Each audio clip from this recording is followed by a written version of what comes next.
할렐루야. 사랑하는 대강의 가족 여러분, 오늘 하루도 하나님의 말씀과 동행하는 삶이 되길 소망합니다.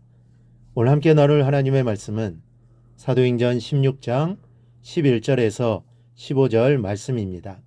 우리가 드로아에서 배로 떠나 사모드라게로 직행하여 이튿날 네아폴리로 가고 거기서 빌립보에 이르니 이는 마게도냐 지방의 첫 성이요 로마의 식민지라 이 성에서 수일을 유하다가 안식일에 우리가 기도할 곳이 있을까 하여 문 밖 강가에 나가 거기 앉아서 모인 여자들에게 말하는데 두아디라시에 있는 자색 옷감 장사로서 하나님을 섬기는 루디아라 하는 여자가 말을 듣고 있을 때 주께서 그 마음을 열어 바울의 말을 따르게 하신지라.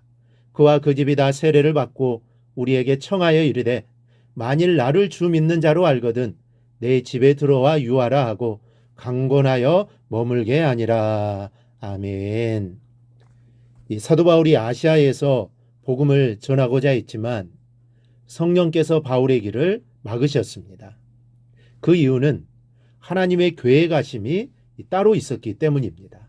그래서 사도 바울 일행은 하나님의 말씀에 순종합니다.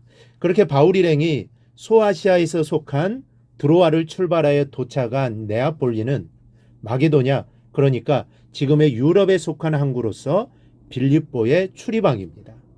바울 일행은 이곳을 통해 빌립보에 들어가게 됩니다.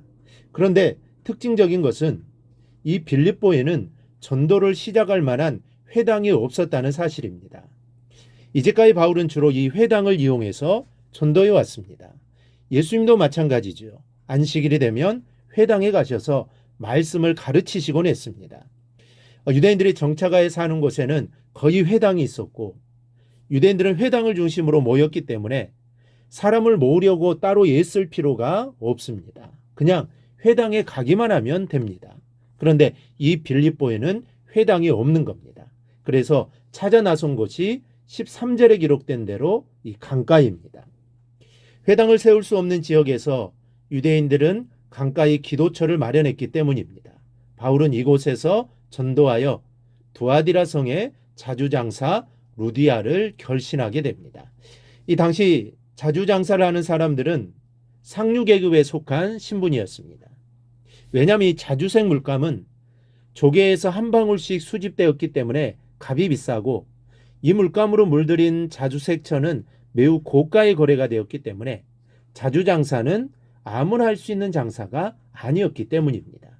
즉 돈 많은 고관대작이나 부자들만 입을 수 있었던 값비싼 천을 거래한다는 것은 곧 그가 상인 귀족임을 말하는 것입니다.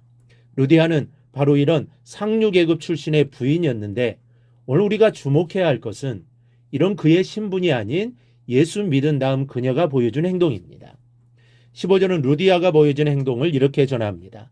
그와 그 집이 다 세례를 받고 우리에게 청하여 이르되 만일 나를 주 믿는 자로 알거든 내 집에 들어와 유하라 하고 강권하여 머물게 아니라. 우리는 이 말씀에서 그리스도인의 특징 하나를 발견하게 됩니다.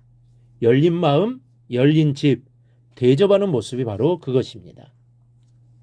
이 남을 대접하는 것은 봉사요, 희생의 실천입니다. 그리고 그리스도인은 하나님의 희생으로 새롭게 빚어진 위로는 하나님을 위해서와 아래로는 사람을 위해서 봉사하고 희생해야 할 의무가 있는 사람들입니다. 그리스도인이 사람을 대접하는 것은 지극히 당연하다는 말씀입니다. 그래서 성경은 여러 곳에서 성도들에게 이웃을 대접할 것을 권고합니다. 바울은 로마서 12장에서 성도들의 쓸 것을 공급하며 손 대접하기를 힘쓰라고 했습니다.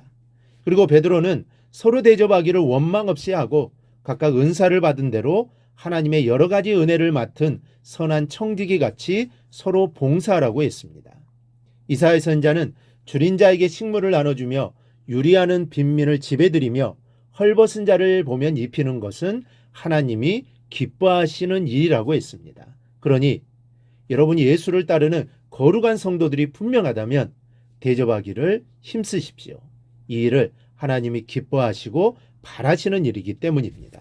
그리고 두 가지 점에서 힘쓰기를 바랍니다. 첫째는 이웃 대접하기를 힘써야 합니다. 옛날 독일에는 예수자리라는 풍속이 있었습니다. 식사할 때는 언제나 식탁에 빈자리를 하나 놔두었다가 지나가는 손님이나 거린들이 오면 그 자리에 앉혀 함께 식사를 했는데 이 자리를 바로 예수 자리라고 했습니다. 여러분, 가까운 곳에 사는 사람만 이웃이 아닙니다. 그리스도인의 진정한 이웃은 모든 사람들입니다. 한 동네에 사는 사람이든 도움을 필요로 하는 사람이든 지나가는 나그네이든 내 집에 물건을 팔러 온 영업사원이든 누구든지 다 내 손님이라는 것을 알고 대접하기를 힘쓰기를 바랍니다. 둘째는 새로 나온 성도를 잘 대접해야 합니다. 이런 이야기가 있습니다. 어느 교회에서 예배를 드리는데 목사님이 단위에서 보니 한 사람이 모자를 쓰고 예배를 드리는 게 아닙니까? 그래서 설교를 마친 후 한 지사님을 조용히 불러 모자를 벗도록 했는데 그 사람이 모자를 벗으면서 이렇게 말하더랍니다. 내가 몇 달을 이 예배당에 출석했지만 내게 인사하거나 말하는 사람이 없기에 무례한 일을 하면 혹시나 누구라도 말을 걸어오지 않을까 해서 그렇게 했습니다. 여러분, 세상에서나 교회에서나 사람을 잘 대접하기를 바랍니다. 따뜻한 말 한마디가 훌륭한 대접이 될 수 있습니다. 또 집을 열어놓고 대접하는 성도들이 되시기를 바랍니다.